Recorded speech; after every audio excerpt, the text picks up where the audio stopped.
The money sitting in your bank account right now, the house you think you own, the stocks in your portfolio. You believe they belong to you, don't you? You are wrong.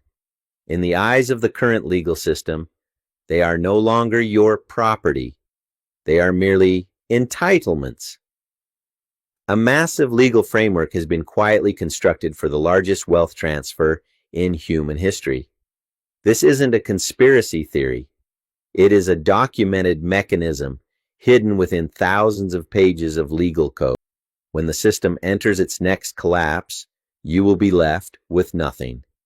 And the worst part? It will be perfectly legal. The modern world is built on the concept of property rights. But over the last 50 years, the definition of ownership has been subverted. In the past, when you bought a stock, you physically owned a piece of that company. You held the certificate. Today, all you own is a digital entry in an intermediary's database. Legally, this is now defined as a security entitlement. You are no longer the owner. You are a beneficial owner, which in legal terms means you are just an unsecured creditor.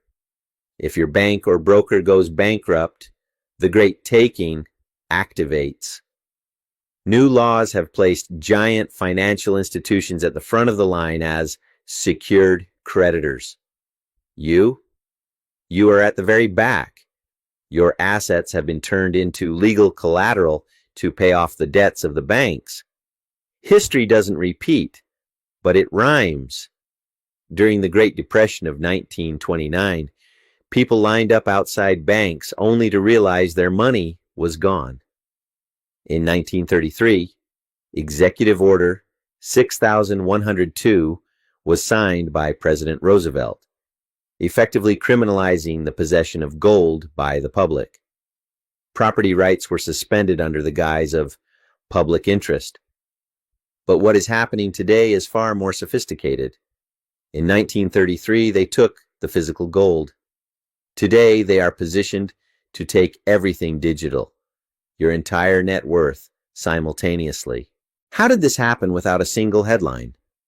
The answer lies in a quiet change to the Uniform Commercial Code, specifically Article 8.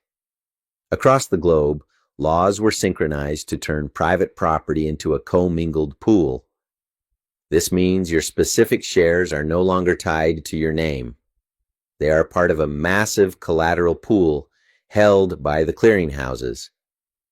If a major bank loses a bet in the quadrillion-dollar derivatives market, your assets are automatically used to cover their losses. When you try to claim your property in court, the judge will point to the law and say, "You didn't own it. You only had a claim to it, and that claim has been extinguished by the primary creditor." The global economy is currently floating on a $2 quadrillion derivatives bubble. That is more than 20 times the GDP of the entire world. When this bubble bursts, the financial elites will need real collateral to survive the crash. Your stocks, your pension funds, and even your savings are the fuel intended to keep their system alive. The plan is simple. Centralize all property to cancel out the unpayable debts of the elite. This will be the fastest and largest migration of wealth in human history, and most people will never see it coming until their screens turn